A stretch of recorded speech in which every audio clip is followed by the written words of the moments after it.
In the past 10 years, there haven't been many artists that have had as big an impact on hip-hop, R&B and house as Kaytranada. People have sounds, but not many people have a thing that they know how to make you feel every time you hear their music. You were part of bringing back a style of dance music that was not in vogue and found a way to put a new slant on it. Juice, a beat maker now, I'd say at the moment, probably Kaytranada hustles on that exact sort of thing that we like, you know, the musicality meeting the beats. He's crafted a sound that feels fresh but incorporates influences from the past, equally at home on the dance floor or in your headphones. But how did he get here, and what makes his production so unique? In this video, I'm going to be breaking down Kaytranada's sound and his journey, from his beginnings flipping samples when he was still known as Kaytradamus, to blending house, funk and soul into a sound that is entirely his own. And the Grammy goes to Kaytranada.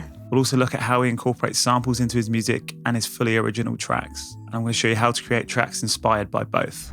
Born in Haiti and raised in Montreal, Louis Kevin Celestin, better known as Kaytranada, grew up surrounded by a mix of cultural influences. His introduction into music production came from his brother Lou Phelps, who shared his love of hip-hop and introduced him to FL Studio.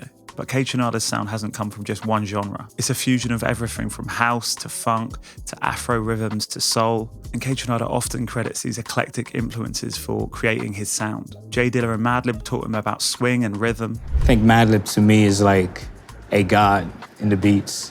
The main inspiration, like I grew up studying his music, like him and JD. House legends like Moody Man and Larry Heard taught him to make grooves that sit in the pocket, and his Haitian roots brought in that syncopation and flair from Afro beats. And if we listen to some of his early work from 2010 on an EP he put out as Kaytradamus, you can hear those Madlib and Dilla influences in the way he's choosing and chopping samples, and also in the pocket he finds with the drums.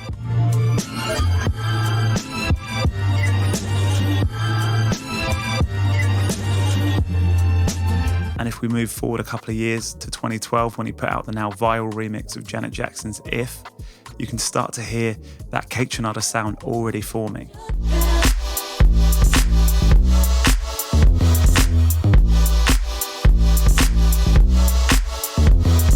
With that mix of soulful chords and housey drums and a groove that we weren't really used to hearing at that time. So there's a few main areas we're going to look at in this video. His unique sample chopping and how you can incorporate that into your own beats. His drum programming and how he's able to create those unique rhythms. That distinct Kaytranada bass sound. And finally, the chords and synths that he uses in his music.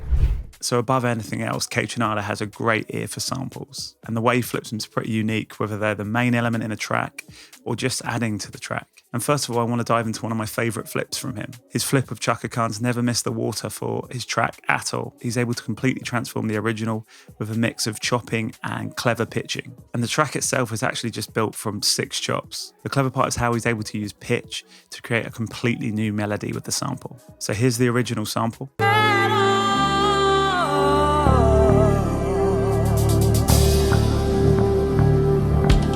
Then he chops it and arranges it like this with no pitching.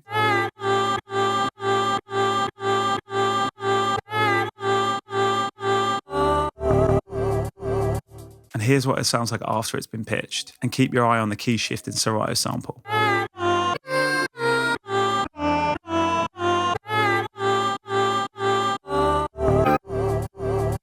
Finally, he adds bass and drums and it becomes the track that we all know as At All.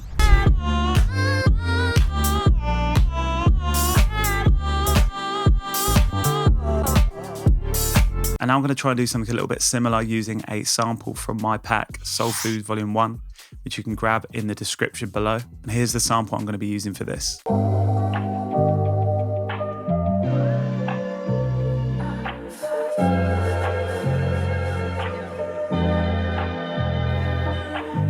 going to find a few chops that I like, then I'm going to use Serrato sample to pitch those, and then I'm going to create a new melody from that.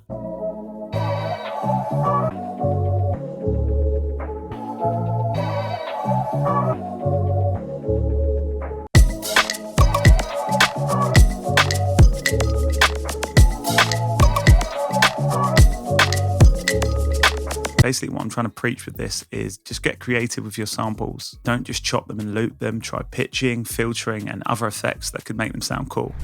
So sampling obviously is a huge part of Kaytranada's sound, but it's only really one part of his artistry. Tracks like Got It Good and 10% show his ability to blend hip-hop, soul, and house all seamlessly. So what I wanted to do now is show how you'd make a track like this from scratch. So we'll start with the drums because you want to get the groove right first. If we take a listen to the main drum loop from his track Hold On from his album Timeless, you'll be able to hear a steady 4/4 beat with percussive elements that bring in the groove.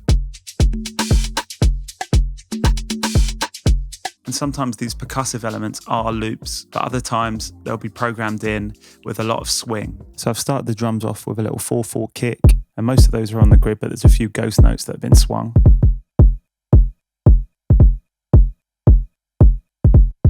So I've added a couple of percussive loops from my sample packs there, just a shaker and one with some weirder percussion. Another thing that Kaytranada likes to do is to use claps instead of snares a lot, and he'll layer those and they're very live sounding. And to recreate this, what you can do is either record them in yourself, or you can go somewhere like Splice or Freesound and download those. And I've layered 3, there's one in the middle, one on the left, one on the right, all different sounds to keep it more interesting and to make it seem like it's actually live. I've then added some open hats and some cowbell for extra flavour. And if I play that all together, you get that kind of signature Kaytranada groove. Next up, I wanted to talk about the synth sounds and the chords. And Kaytranada used a lot of 7th and 9th chords, often with strange inversions. It's usually not overly complicated, maybe 2, 3 or 4 chords. And for this progression, I went for an E minor add 9, an F sharp 7 sus 2, and an E major 7 9. And the first chord has a dreamy sort of emotional vibe. And then I build on that with some chords with some unresolved notes, which keep it a bit more mysterious. And then the final chord resolves tension with a more smooth, lush sound.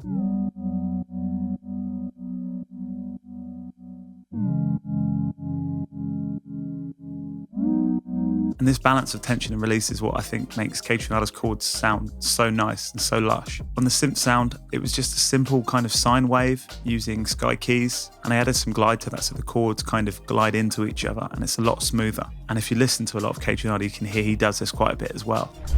Right, moving on to the bass, and the bass lines are essential to Kaytranada's sound. They're punchy, rhythmic, and they often play a key melodic role in his music. And they're usually not overly complex, but they are super catchy and they lock in with the drums, creating a really nice groove. And for this track, and also in a lot of Kaytranada tracks, he uses an 808 for the bass.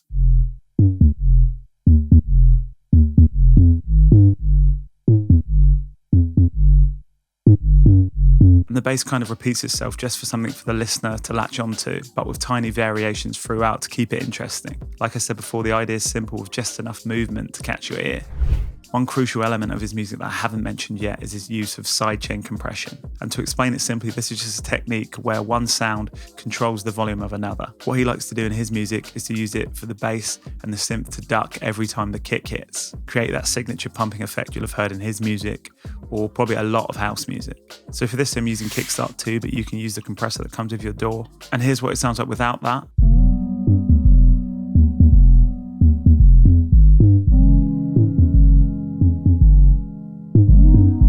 And this is what it sounds like with it. There's a huge difference there.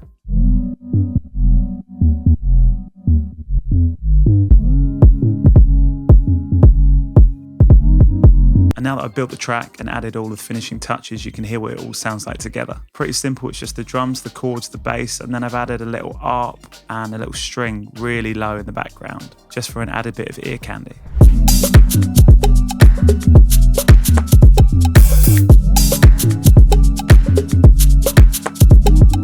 So yeah, I hope there's a few techniques that you can take from this to put into your own production. If you want to try any of these out, you can grab my free sample pack filled with song starters, drum one-shots, drum loops, and also midis. Perfect to get your next ideas going. And you can also cop my brand new pack, Soulful Volume 1, again with some incredible song starters, perfect for this style of music. And also I'd love it if any of you guys wanted to join my Discord. I'm trying to build a community full of producers who are looking to collaborate, share ideas, learn from each other, and just a great space to come and chat. Let me know in the comments which other artists you'd like to see me break down next. And don't forget to like and subscribe for more videos like this.